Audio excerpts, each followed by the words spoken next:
Bon dia i benvinguts a un nou esmorzar informatiu del Fòrum Europa, Tribuna Catalunya, d'aquest cicle que estem fent amb els candidats a les eleccions al Parlament de Catalunya del proper dia 27 de setembre. Avui el convidat a aquest fòrum, que patrocinen Assistència Sanitària i el Grupo Santander, és Lluís Rabell, candidat de Catalunya Sí que es pot.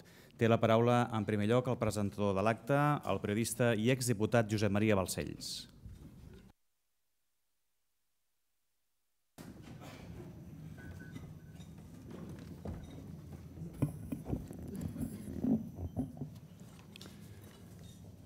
Bon dia a tots i a totes. Avui toca escoltar Lluís Rabell, el candidat a la presidència de la Generalitat de Catalunya Sí que es pot. I em toca a mi de presentar-lo, o potser més ben dit, d'introduir-lo, simplement.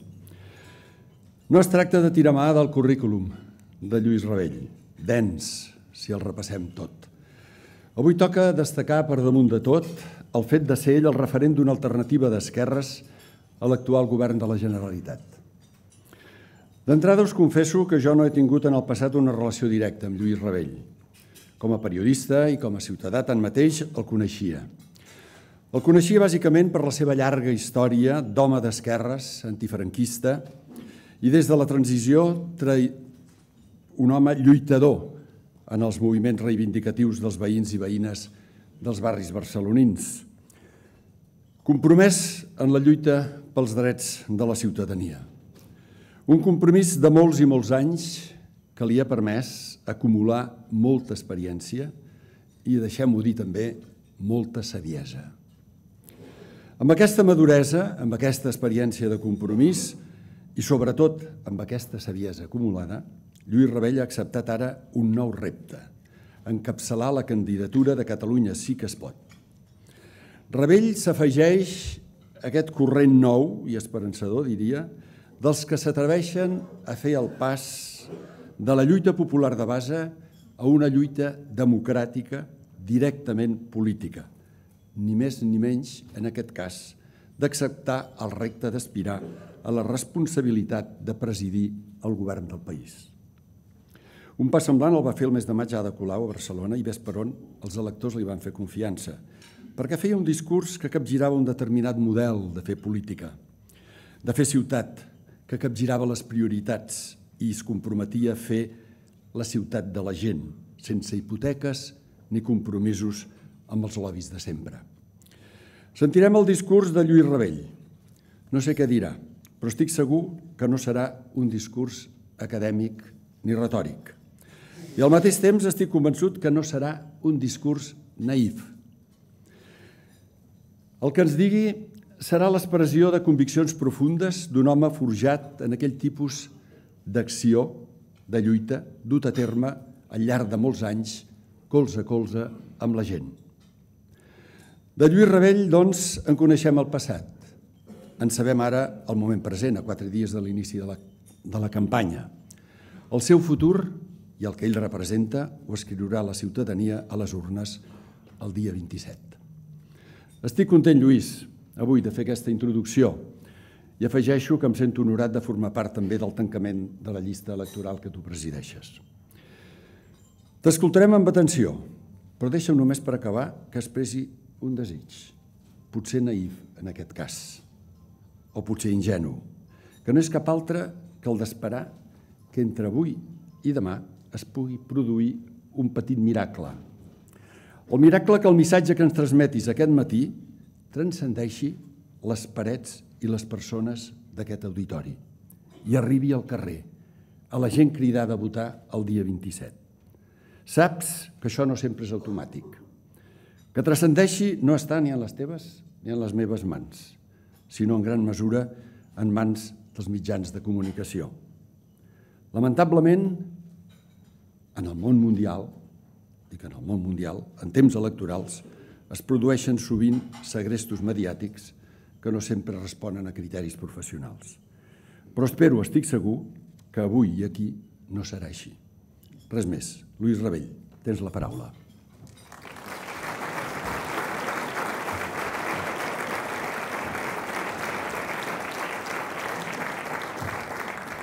Molt bon dia a totes i a tots i moltes gràcies, Josep Maria. Bé, jo vinc d'una tradició en què ens han educat amb allò de Dios rogando y con el mazo dando. Més que esperar, sempre intentem fer.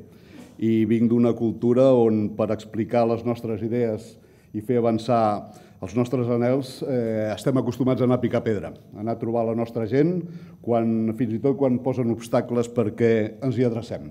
És una vella cultura, és una vella tradició, però encara no se n'ha inventat una altra de millor.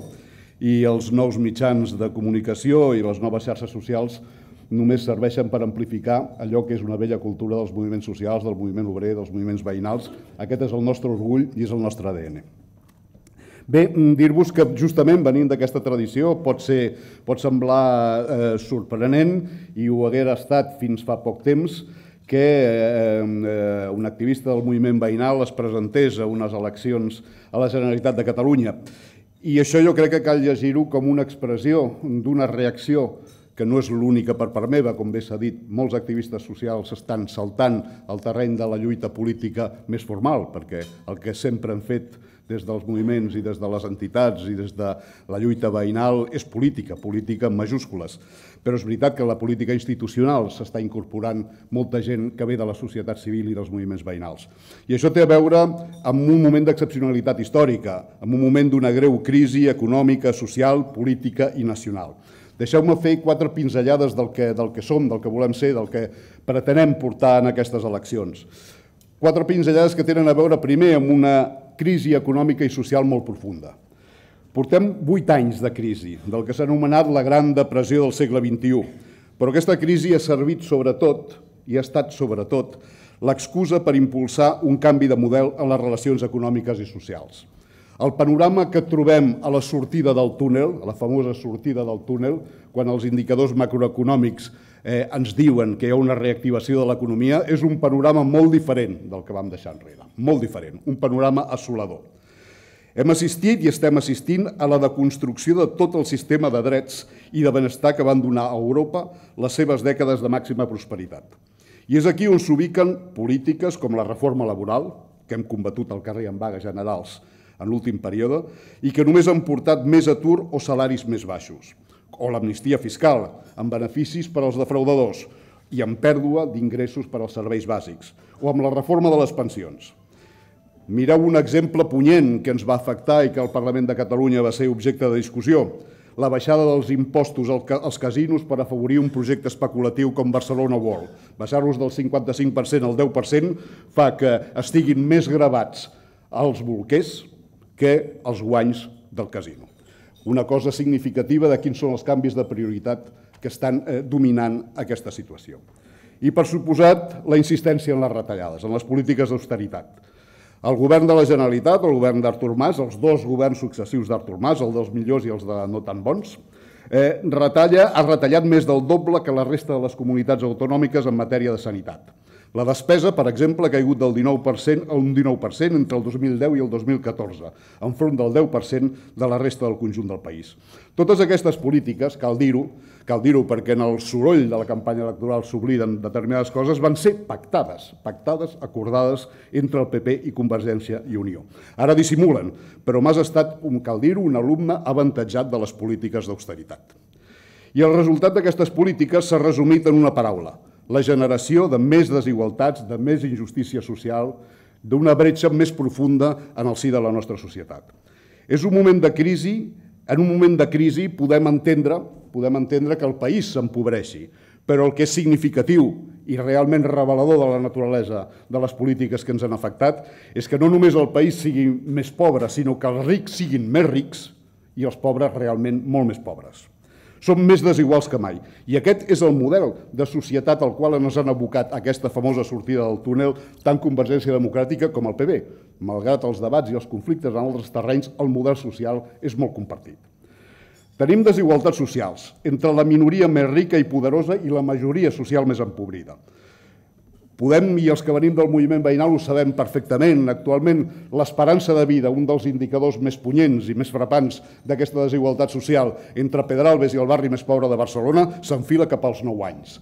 Això parla més que totes les xifres. Hi ha més distància en anys d'esperança de vida que quilòmetres que separen un barri d'un altre, d'una mateixa ciutat.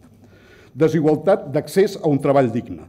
És injust i és realment insultant per la dignitat que el sou dels alts executius hagi crescut en els darrers 2 anys, mentre que 1/3 dels treballadors cobra el salari mínim interprofessional. Tenir feina actualment no és una garantia de sortir de la pobresa. Abans s'equiparava o s'identificava la pobresa amb la situació d'atur. Avui, dissortadament, tenim la figura dels treballadors pobres i singularment la figura de la treballadora pobra, perquè els nostres barris, les nostres ciutats, estan començant a esdevenir barris i ciutats de dones pobres. Desigualtat en l'accés a l'habitatge. A Catalunya hi ha 450.000 pisos buits i tanmateix 231.000 famílies sense habitatge. Desigualtat ambiental, amb incidències tan negatives com el projecte que he esmentat abans de Barcelona World o amenaces que sortosament es van esvair, com aquella de l'Eurovegas. Desigualtats, finalment, entre homes i dones. Desigualtats estructurals, és cert, però desigualtats que s'agreugen amb la manca de polítiques i d'inversions per combatre xacres tan violentes i tan horribles com la violència de gènere que hem viscut aquest estiu amb una especial virulència. Desigualtats generacionals, amb una nova generació, la més preparada i que representa un esforç i una inversió històrica de la nostra societat en formar jovent que es veu obligada a emigrar. Aquesta crisi social, aquesta crisi econòmica ha tingut, naturalment, no podia ser d'una altra manera, una translació política. A cada matí, podríem dir que avui, no sé si ha sortit, no he vist encara els diaris, però pràcticament cada matí esmorzem amb un nou cas de corrupció, amb un nou escàndol relacionat amb casos ja coneguts. Primer semblaven casos aïllats, incidents. Després hem descobert que eren trames i xarxes que de forma organitzada espolien els recursos de les administracions, els diners de tots en benefici de particulars o per finançar partits. I hem de dir que els països més desiguals acostumen també a ser els països amb més corrupció. Les grans desigualtats atorguen un major poder als qui acumulen més riquesa, de tal manera que la corrupció esdevé un mètode de governança, una manera de governar el país.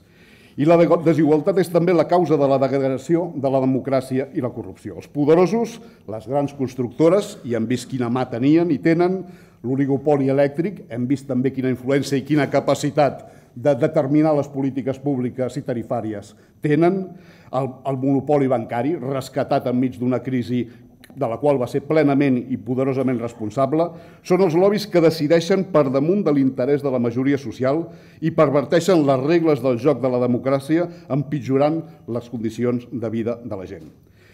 I d'aquests en tenim, d'aquests exemples de connivència entre els grans poders, entre els grans lobbies i les administracions, els governs, en tenim força exemples a casa nostra.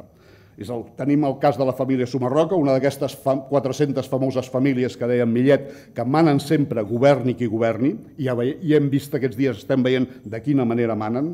Els Millet, la pròpia família Pujol, que jo crec que va colpir tota la consciència i l'opinió pública quan la confessió del senyor Pujol va revelar o va obrir la porta al descobriment de tota una manera de fer, de tota una manera d'utilitzar l'administració pública en beneficis espuris.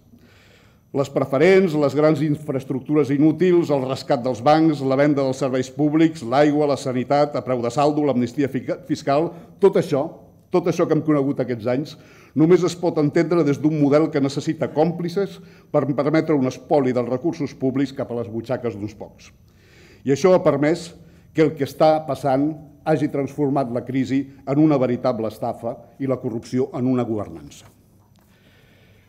I tenim, en tercer lloc, no podia ser d'una altra manera, una crisi nacional, també amb desigualtats profundes entre l'Estat i Catalunya. La sentència sobre l'Estatut del 2006, l'any 2010, la sentència del Constitucional, d'alguna manera va significar el final de la temptativa més avançada de millorar i desplegar l'autogovern per via de reforma estatutària i ha generat un conflicte polític de dimensions enormes. Des d'aleshores, la reivindicació pel dret a decidir s'ha anat entenent i ha anat calant en la nostra societat com l'única via per desencallar el conflicte. I per a nosaltres segueix sent l'única sortida possible.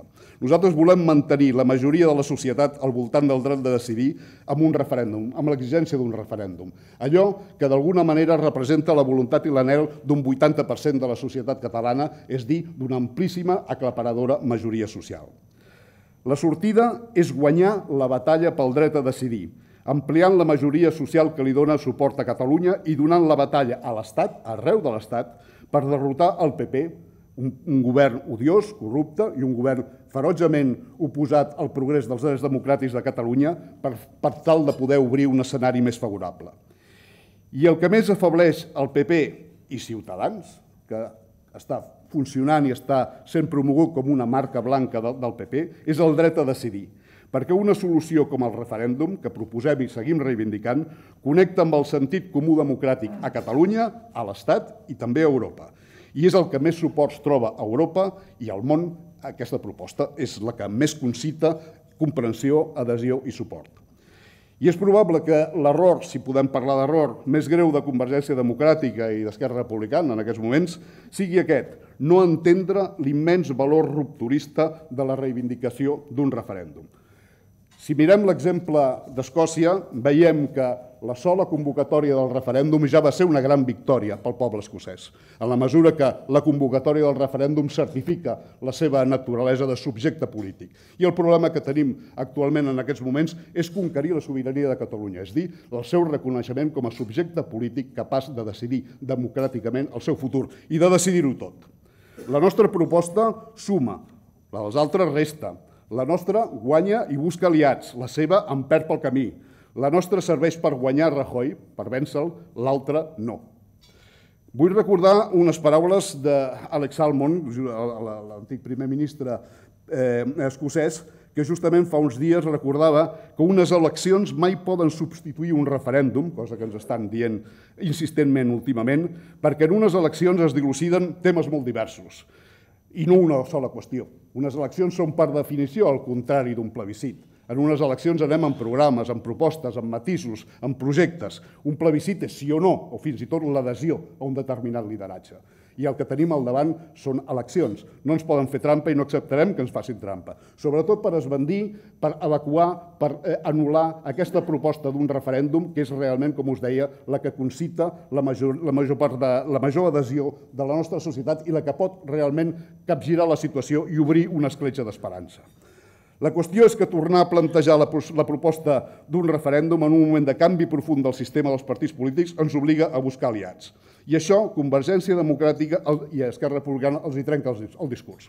Per ells diuen no hi ha ningú a l'altre costat de l'Ebre. Per això els condemna aquesta via, la fa inútil, l'afableix. Nosaltres, en canvi, sí podem reivindicar aliances i aliances sòlides arreu de l'Estat, a Podemos, a través d'Izquierda Unida, a través d'ECO, a través de la gent que en les últimes mobilitzacions realment ha anat recuperant la vella memòria i ha actualitzat aquella conquesta democràtica, aquell ADN de les esquerres i les forces progressistes a l'Estat espanyol que en temps de la transició reconeixien els drets democràtics de les nacionalitats ibèriques i el seu dret a l'autodeterminació. Quan Pablo Iglesias o Íñigo Errejón afirmen que ells no volen que Catalunya marxi, però que això ho ha de decidir en exclusiva el poble català, sovint des d'aquí es menysprea aquest compromís positiu i se'ls acusa d'unionisme, d'espanyolisme i de tots els mals. I és tot el contrari. Aquest posicionament nou de forces emergents com Podemos i que tenen molt a veure amb l'aparició de Catalunya sí que es pot. Perquè finalment estem davant d'un cicle de canvi que va començar el 15M i que té molt a veure amb moviments molt profuns de les capes tectòniques de la societat espanyola, amb una necessitat i amb un desig de canvi, amb un esgotament del règim del 78, amb una aspiració de la societat a conquerir, a defensar, a preservar drets socials i que té a veure molt amb l'enfrontament que tot això està representant amb un govern absolutament desgastat i desprestigiat com és el del PP. I per tant que des d'aquest moviment sorgeixin forces i veus que reconeixen i reivindiquen el dret democràtic de la ciutadania catalana és un fet polític major que nosaltres posem altament en valor. Per això proposarem a les forces polítiques un pacte per la democràcia per a la celebració d'un referèndum sobre el futur polític de Catalunya.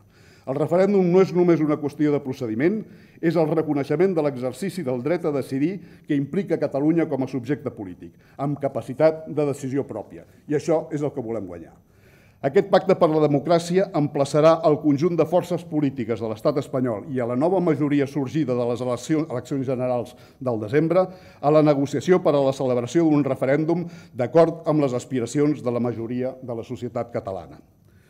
I finalment, quina és la proposta de Catalunya sí que es pot per aquestes tres grans crisis. Doncs la proposta és fonamentalment la democràcia, una revolució democràtica que es constitueix, que es defineix, que es vertebra a través d'un procés constituent que s'inicia amb la lluita i amb la consecució d'aquest referèndum. Com a nació que som i com a ciutadans tenim el dret a decidir el nostre futur com a país i a decidir-ho tot. Cal una revolució democràtica per tornar el poder a la gent, per guanyar la sobirania davant l'Estat i del mercat, el poder de decidir quins serveis públics, quin sistema sanitari, quines relacions laborals, quina gestió de l'aigua i, evidentment, quines relacions amb la resta de l'Estat. Perquè amb desigualtats i pobresa no hi ha democràcia de debò. Amb corrupció no hi ha democràcia de debò. La llibertat s'exerceix votant i amb un salari digne i sense llistes d'espera als hospitals, amb una educació de qualitat, sense barreres econòmiques des de l'escola bressol fins a la universitat. La llibertat és que la cura de la canalla i de la gent gran no recaigui en les dones per manca de serveis socials i perquè segueix predominant dissortadament el masclisme. El projecte de país de Catalunya sí que es pot és el de la igualtat social i el de la democràcia per decidir-ho tot, el país dels drets socials i dels drets nacionals. I cal dir que el 27S, que s'apropa a marxes forçades i enmig d'una campanya intensa, es vota molt més que un sol tema. Després de 7 anys de crisi social, econòmica i també nacional, aquestes eleccions es votarà quina sortida volem per a aquesta triple crisi, que ha esdevingut, finalment, una crisi de règim. Els que només volen parlar d'un sol tema, els que no volen parlar de desigualtats, perquè no toca, ni de corrupció, perquè els toca amb ells, ni de model de país. Aquestes eleccions van sobre la vida de la gent, perquè són les condicions de vida de la gent les que s'han deteriorat aquests anys sota els governs de Mas i de Rajoy, i és sobre aquestes condicions de vida de la gent treballadora, de la gent senzilla, de la Catalunya social, que s'han de prendre decisions cabdals el dia 28. Aquestes eleccions van finalment de com volem donar continuïtat al procés nacional, però també decidirem si avalem o rebutgem les polítiques d'austeritat, si avalem o rebutgem la desigualtat, l'empobriment i la crisi que han accentuat amb les seves polítiques austericides els governs de Mas i de Rajoy. El 27 de setembre es decideix qui és el president de la Generalitat. I això, en què alguns han dit que no tenia massa importància, doncs sembla que altres li donen prou importància per muntar fins i tot un artefacte per assegurar que hi sigui, que continuï a ser president de la Generalitat qui està ara al capdavant i que segurament, si es presentés a cara descoberta, perdria les eleccions. Per alguns sí que és important el que d'altres diuen que és secundari.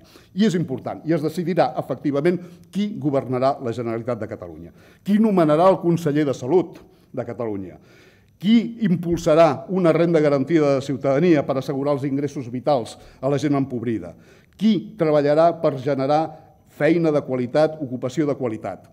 Decidirem sobre tot això, sobre l'educació, sobre els serveis bàsics, sobre els serveis socials, sobre el disseny i el projecte de país. I nosaltres confiem en la democràcia. Creiem que la democràcia és fonamentalment la força de la gent, la presa de paraula per part de la ciutadania. I confiem en la mobilització i volem activar la mobilització de la societat catalana més que mai en aquestes eleccions. Perquè considerem que és fonamental derrotar Rajoy per obrir un nou horitzó d'esperança, no només per a les classes populars arreu de l'Estat, sinó pel futur democràtic de Catalunya, i creiem que una dreta autoritària i centralista com la que ha representat, i corrupta com la que ha representat i representa aquest govern, és un obstacle que podem enderrocar en les properes eleccions generals. I, curiosament, la nostra candidatura es destaca perquè és l'única que s'obstina a plantejar aquestes eleccions a casa nostra com una etapa en l'avenç per acabar amb aquest regnat odiós del govern del PP. A d'altres sembla que això no els amoïna massa i que gairebé com pitjor, millor. Nosaltres, potser per experiència, potser per història, sabem que com pitjor, pitjor. El nostre vot, en aquest sentit, ho diem, val doble. És un vot per fer caure el govern de Convergència Democràtica, però també per preparar la caiguda del govern de Rajoy. Des de Catalunya sí que es pot, el que volem fer és traslladar en aquesta contesa electoral l'onada de canvi que es va produir, que es va començar a expressar el 24 de maig en les eleccions municipals en algun cas, autonòmiques en d'altres, i que van veure l'èxit de candidatures d'unitat popular, de candidatures de canvi a ciutats tan importants com Madrid, com Barcelona, en comunitats com València, comunitats com a ses Illes, a Càdix, a les ciutats gallegues, a Saragossa, i que indiquen que hi ha un mar de fons, una onada de fons, una voluntat de fons de canvi, de desig de canvi, en la qual s'inscriu la nostra candidatura. Finalment, i per això ho diem així, el 27 de setembre es decideix entre dos models, o la cronificació de les retallades o rescat ciutadà pels que més pateixen la crisi, o mercantilització i privatització dels serveis públics o preservar-los i enfortir-los, o caritat amb la renda mínima o drets socials amb una renda garantida de ciutadania, o amnèsia davant la corrupció o tolerància zero i regeneració democràtica profunda d'aquest país. Aquesta és la nostra aspiració i aquesta és la pretensió agosarada i ambiciosa de la nostra candidatura. Moltes gràcies.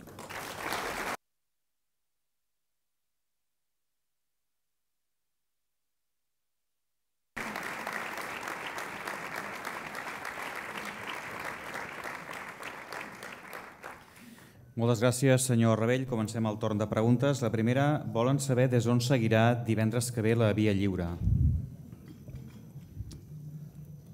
Des d'on la seguiré? Doncs probablement la seguiré des d'alguna festa popular, perquè n'hi ha moltes i n'hi haurà moltes el dia 11 de setembre, i segurament des d'allí estaré. És una bona ocasió per trobar-se amb la seva gent. Dissortadament, la manipulació que s'ha fet d'aquest 11 de setembre per part del president de la Generalitat fent-ne el primer acte de la seva campanya de reelecció fa que per primera vegada en tota la meva vida no pugui anar o em senti incòmode anant a una manifestació de l'11 de setembre. En Daniel Aran, de la Plataforma per la Família Catalana, li pregunta si considera de fet que la manifestació de la Meridiana és un frau, en el sentit que es vol fer passar una cosa per una altra. El que és un frau és la intenció i la manipulació feta des del govern de la Generalitat. L'11 de setembre hi haurà moltíssima gent, moltíssims catalans i catalanes il·lusionats, il·lusionades amb les aspiracions democràtiques i amb la idea i amb l'horitzó de la independència. El que és un frau és el xantatge emocional que intenta imposar i que, de fet, ha intentat fer funcionar el president de la Generalitat, situant l'11 de setembre a l'inici de la campanya electoral, sota la convocatòria d'entitats que estan participant en el seu projecte de reelecció, i d'alguna manera situant-nos davant d'aquest xantatge emocional. O bé veniu l'11 de setembre i us foneu en aquest fervor plebiscitari, o bé sou anticatalans. Aquest és el... I bé, nosaltres, i jo en particular, vinc d'una tradició que no accepta mai cap xantatge. També li pregunten si el fet que vostè votés el 9 de novembre sí, com és que ara es dedica a criticar les persones que s'han unit per aconseguir, a través de la independència, el benestar dels catalans. Les persones que s'han unit? Per aconseguir, a través de la independència, el benestar dels catalans. Bé, el senyor Mas, que forma part d'aquesta unió, d'aquesta suposada unió, i que és el candidat amagat de la llista de Junts pel Sí, no s'ha destacat i no crec que passi a la història com el principal factor de millora de les condicions de vida dels catalans i catalanes. Els seus governs són els que han implementat les retallades més severes dels últims anys i justament la seva proposta i aquest artefacte polític que constitueix la llista on va ell mig d'amagat serveix i pretén sobretot fer que no discutim del balanç dels seus governs i de les seves polítiques, que, insisteixo, han estat tot el contrari que una millora de les condicions de vida de la societat catalana.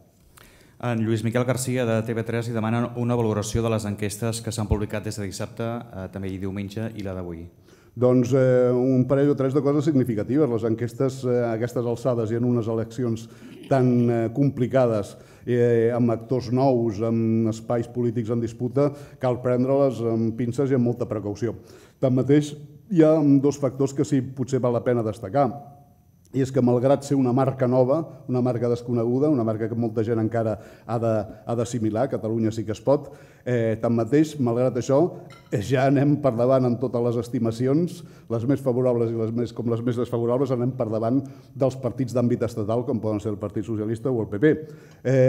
Tanmateix, revelen també una cosa, que les forces polítiques que d'alguna manera són conegudes no ho seran més d'aquí al 27 de setembre, parlo d'una força com Ciutadans, que és una gran operació de màrqueting estatal, i d'altres ja tenen mobilitzada des de fa temps la seva gent, el seu espectre polític. El partit està obert i ara som nosaltres qui tenim la pilota. I sí, és per nosaltres que correspon mobilitzar, reactivar un electorat popular que moltes vegades, justament per la situació difícil en què viu, s'ha vist desencantat i s'ha sentit exclòs de les conteses electorals. Per tant, nosaltres estem molt esperançats i estem convençuts que si anem, com deia abans, a trobar la nostra gent i la sabem remobilitzar i li sabem donar una perspectiva d'il·lusió, podem donar un tomb absolut a aquesta situació. Sobre aquesta qüestió que ara deia de mobilitzar, vostè porta dient uns quants dies que encara els falta temps per donar-se a conèixer. Com ho faran? Doncs cavalcant. Mireu, anant al matí a un lloc, anant a la tarda a un altre. Ahir vam estar donant a primera hora entrevistes a la ràdio, després vam anar a fer un acte a Castelldefels, que va anar molt bé, al vespre a Santa Perpètua de Mogoda, a la Festa Major, a parlar amb la gent. Demà anirem a Montornès del Vallès, passat demà a Rubí, i farem actes massius i mobilitzadors als barris, al contacte directe amb la nostra gent, com sempre ho hem fet, per donar-nos a conèixer i per activar i per donar il·lusió a aquestes capes socials que justament han estat les més maltractades i les més desmobilitzades electoralment. Quina és la bossa de votants que aniran a buscar, de tot aquest grup d'indecisos que diuen que encara falta per decidir el seu vot? Doncs nosaltres anem a buscar, de fet, un espectre molt ampli, un espectre de gent treballadora, gent com la de Valer o la de Solvay, de gent que viu en situació precària, de dones treballadores, de jovent, de sectors maltractats, però igualment de sectors professionals i de gent d'arreu del territori que busca una sortida de país novedosa. Penseu que en la tradició nostra del moviment veïnal, de la qual vinc, sempre hem aconseguit construir projectes de país, somiar projectes de país i de ciutat democràtica, arrossegant el bo i millor de la intel·lectualitat, dels sectors professionals, de la gent que es compromès amb un horitzó de canvi i de progrés. Li pregunten directament si vostè es veu preparat per governar Catalunya. Doncs jo em veig preparat per governar Catalunya perquè estic acompanyat d'un magnífic equip de gent preparada per acompanyar el govern i formar part d'un govern de Catalunya i perquè justament i sortosament un moviment popular com el que volem desfermar sempre arrossega, com us deia abans, el bo i millor de la gent preparada i formada per assumir una responsabilitat de govern. Jo no diré que el nostre serà el govern dels millors, la frase ja ens la va prendre l'Artur Mas. El seu primer govern dels millors, recordem quina va ser la millora que va suposar. Per tant, creiem modestament que ho podem fer bastant millor que el govern dels millors. Ara li diuen, vostè només critica, encara no he escoltat res positiu que ajudi a construir Catalunya i a unir la seva gent. Pot intentar convèncer-lo. Sí? Perdó? No, que diuen que només critica i que encara no ha escoltat que hagi dit res vostè que ajudi a construir Catalunya i a unir la seva gent i dic que ara el pot convèncer. Bé, doncs intentaré convèncer, no sé si en una frase, però de totes maneres, si mireu la pàgina web de la nostra candidatura, veureu el programa de govern que proposa Catalunya sí que es pot i a més, si algú ha proposat coses en la vida, doncs som els que venim de moviment veïnal, que mai hem fet una protesta sense fer una proposta, mai. I això fa 40 anys o 50 anys que existeix aquest moviment, del qual he après moltes coses. Si no n'he après més és per limitació meva i no per culpa d'un moviment riquíssim en experiències, però que sempre ha tingut aquesta cultura.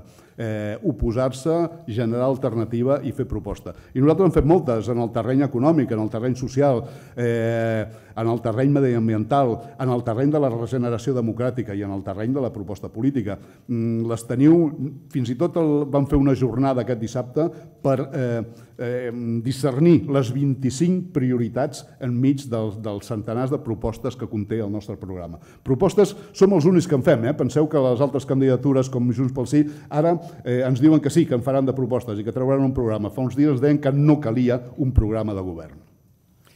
Hi ha unes quantes preguntes també que fan referència a aspectes concrets del programa que ara podrà explicar. L'Àngel Marcos, per exemple, de la Federació Catalana de Jubilats i Pensionistes, li pregunta si el seu programa fa una menció especial a la independència i si és així, en quin sentit?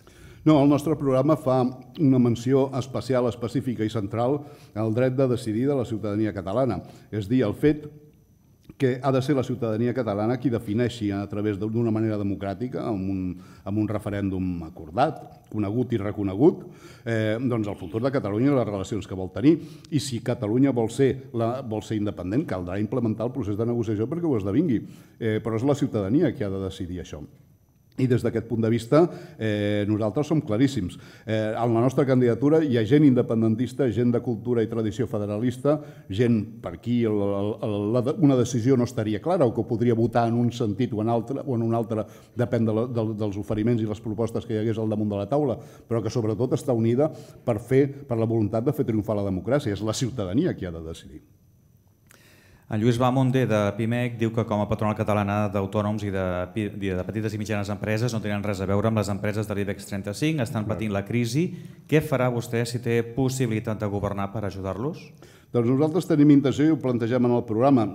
És complex, perquè estem parlant de coses que tenen a veure amb el finançament necessari, amb la política fiscal, amb la recerca de recursos per sustentar el que són els serveis del país i el seu funcionament.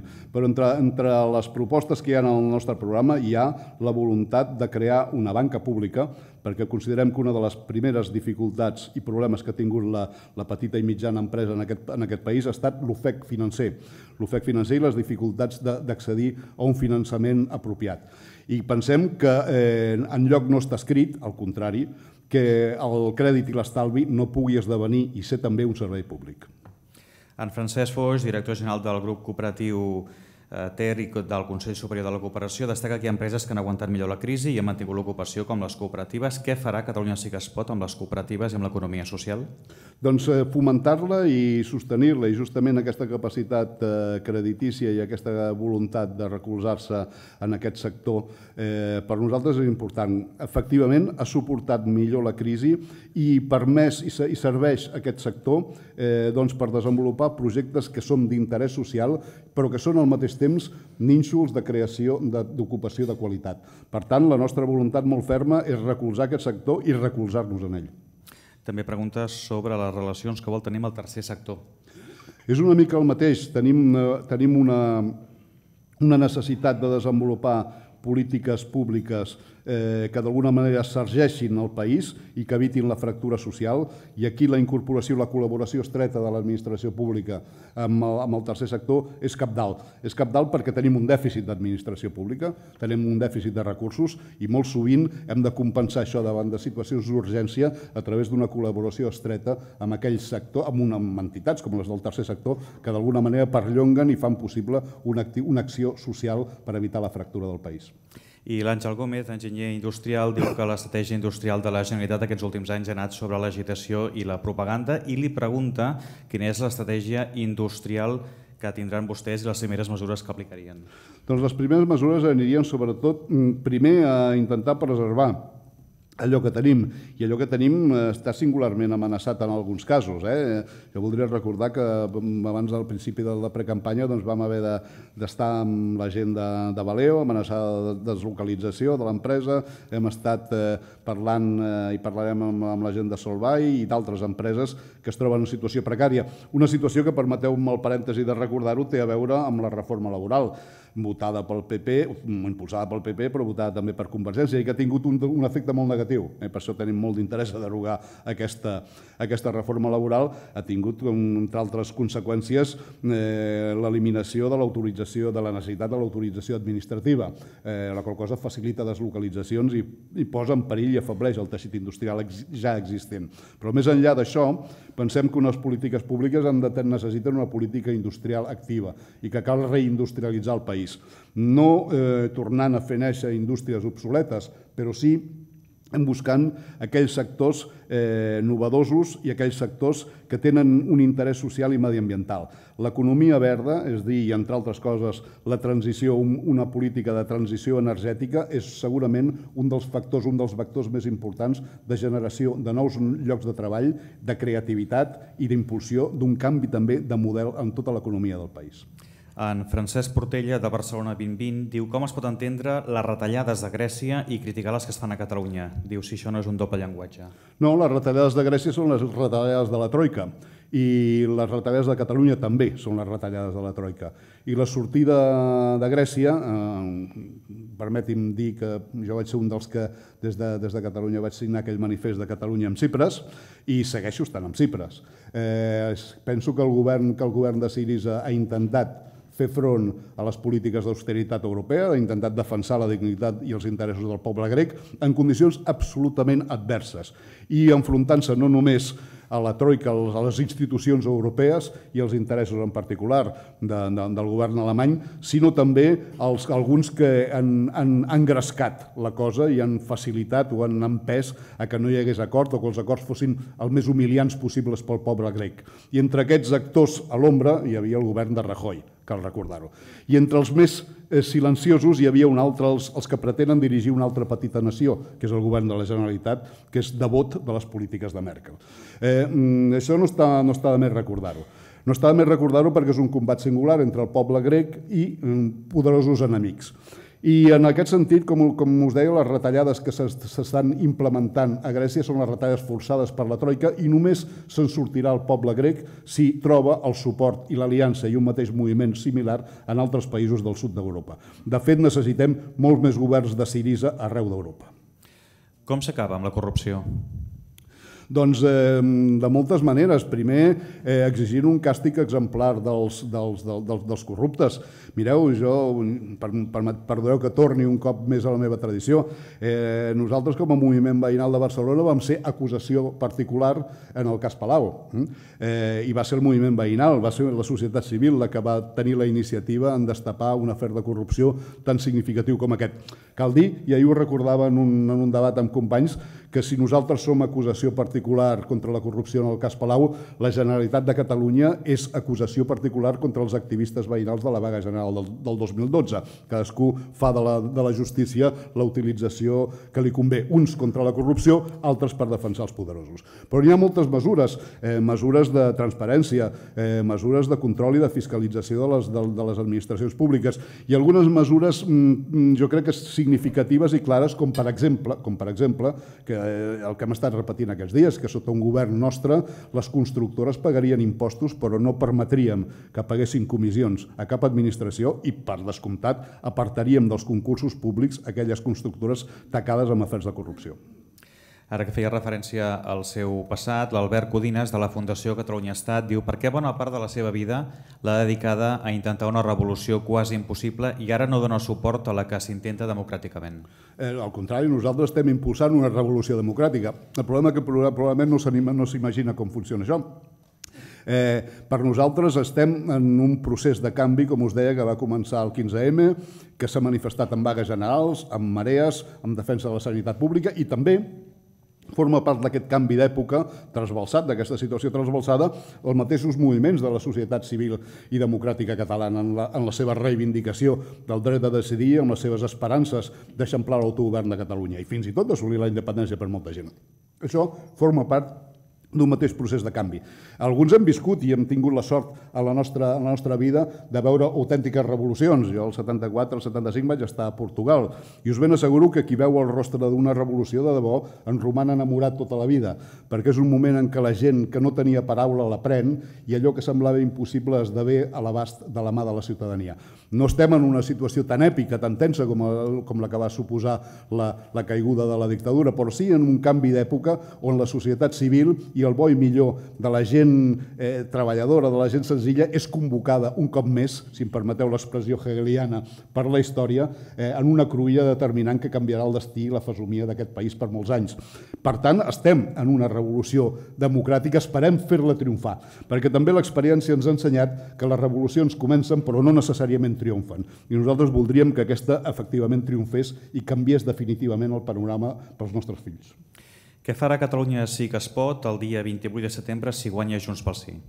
Doncs si guanya Junts pel Sí ens presentarem al Parlament, veurem amb quina força, jo suposo i espero que ens plantarem al Parlament amb força suficient, amb vots, en escons i en suport social, per plantejar-nos com a alternativa de govern, perquè Junts pel Sí, per molt que ens diguin, té una cohesió política dubtosa. El que caracteritzarà el 28 serà que caldrà decidir qui governa i amb quin programa i per fer què. a la Generalitat de Catalunya. I aquí veurem si aquesta unitat de façana resisteix al debat polític sobre el que cal fer el dia 28 amb el Consorci de Lleida, amb Barcelona World, amb la situació de pobresa dels nostres barris, amb moltes i moltes decisions que afecten a la vida de la ciutadania catalana. I allí nosaltres arribarem amb força, amb un programa, amb coherència i amb capacitat per postular-nos a configurar una majoria suficient per governar el país. Què opines sobre els que fan llistes de bons i mals catalans? Doncs nosaltres això ens repugna particularment. Nosaltres ens identifiquem amb la... Nosaltres abordem el problema, la situació i el futur de Catalunya seguint una vella tradició molt arrelada, que és la de que poc importa d'on venim, el que compta és quin projecte volem construir plegats. I això és molt de les classes populars, molt del moviment obrer, molt dels moviments veïnals, molt dels moviments socials, de la gent senzilla, que és la que ha construït i ha confegit i ha projectat una idea i un somni de país. Jo recordo molt bé, i aquests dies ho comentàvem sovint, hem tingut ocasió de comentar-ho amb companys que vas trobant en el decurs de les visites, dels actes, com en els anys 70, en la clandestinitat, en els últims anys del franquisme, sovint en reunions clandestines d'estudiants i de treballadors, discutíem amb quina llengua havíem de parlar.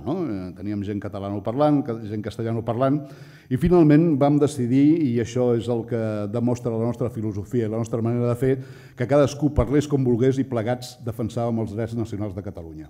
Aquesta és la nostra manera de ser catalans i de construir país.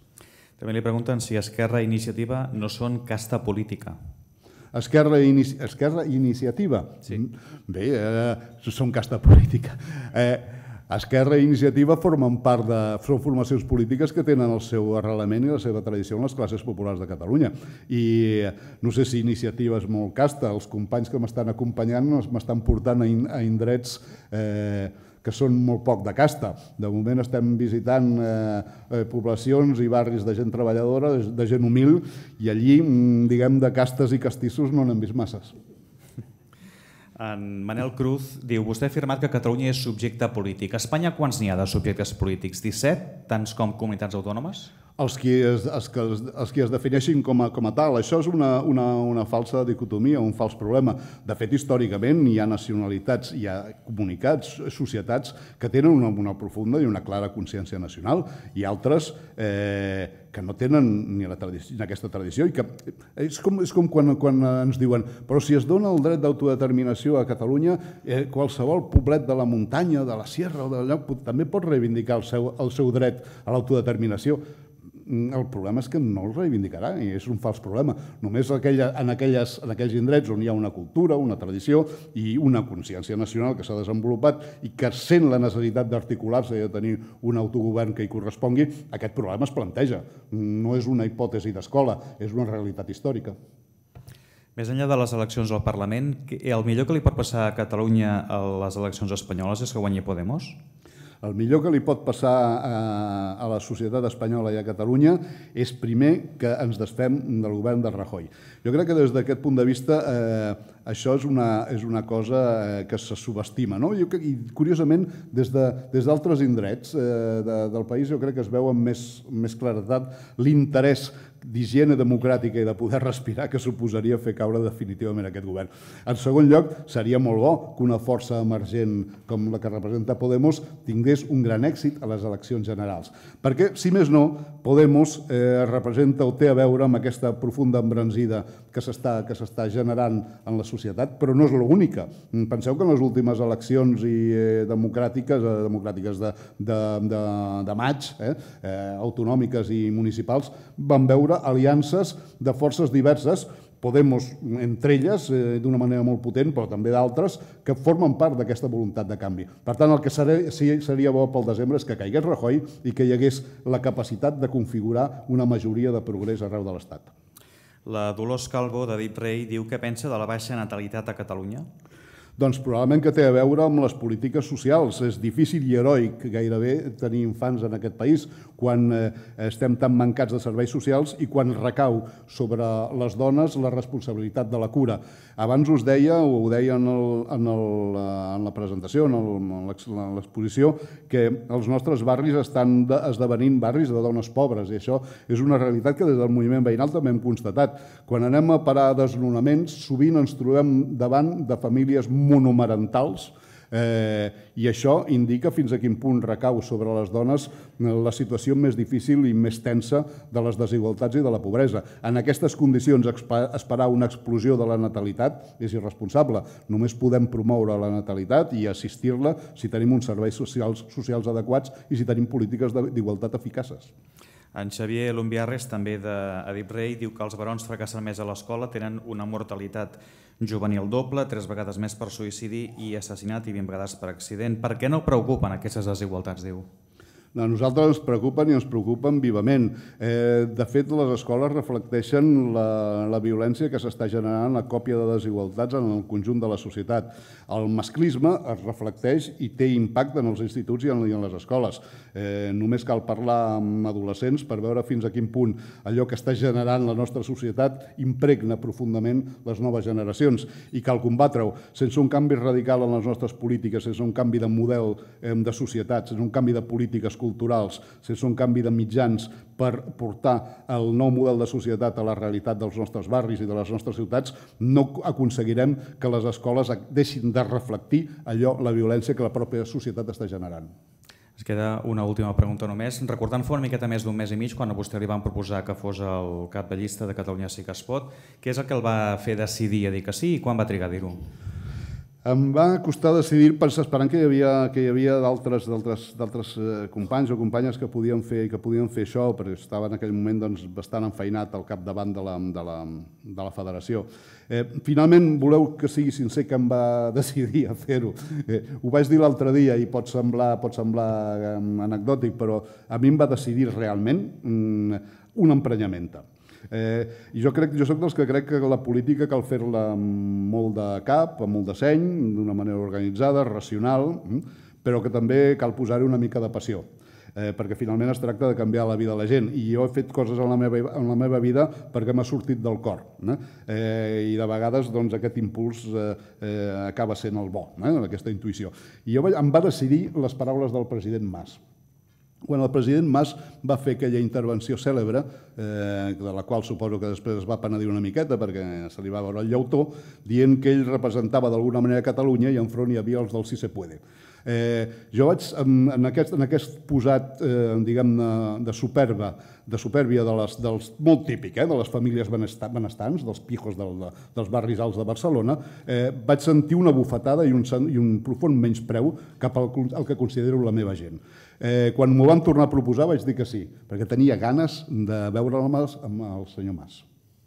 Doncs moltes gràcies, Lluís Ravell, per la conferència i per les respostes. Abans d'acabar, en nom del Fòrum Europa Tribuna Catalunya i dels patrocinadors, Assistència Sanitària, el Grupo Santander té la paraula final Andreu Ovis, gerent d'Assistència Sanitària.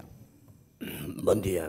Només dir-los en nom dels patrocinadors i dels organitzadors agrair-los la seva presència el dia d'avui i, en tot cas, demanar-los que en els propers dies hi ha diverses sessions al voltant del mateix tema que ens vulguin acompanyar com ho han fet avui. Bon dia, moltes gràcies.